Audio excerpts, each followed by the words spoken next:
नास्तिक से आस्तिक। रोहित एक ऐसा व्यक्ति था जो परमेश्वर के अस्तित्व में विश्वास नहीं करता था। उसे लगता था कि दुनिया में जो कुछ भी होता है वह सिर्फ संयोग और विज्ञान का परिणाम है। वह प्रार्थनाओं और धर्म की बातों को अंधविश्वास मानता था। रोहित एक बड़ी कंपनी में मैनेजर था। उसकी मेहनत और बुद्धिमत्ता से वह बहुत सफल हुआ, लेकिन उसकी सफलता ने उसमें घमंड भर दिया। जब भी कोई उसे कहता कि भगवान की कृपा से वह इतना आगे बढ़ा है, तो वह हंसकर कहता, मेहनत करो, सफलता खुद मिल जाएगी, भगवान कुछ नहीं करता। एक दिन अचानक वह बीमार हो गया। डॉक्टरों ने कह दिया कि उसके बचने की उम्मीद बहुत कम है। ये सुनकर रोहित का सारा अहंकार चूर चूर हो गया। वह बड़े से बड़े डॉक्टर के पास गया, लेकिन कोई फायदा नहीं हुआ।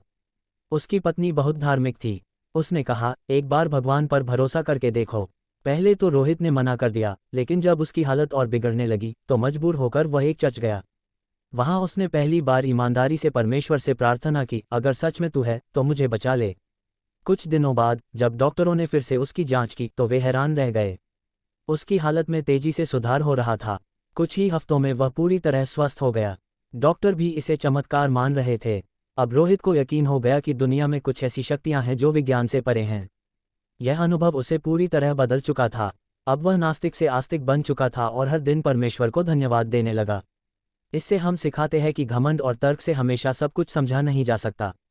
कभी कभी परमेश्वर पर भरोसा करना ही सबसे बड़ा समाधान होता है।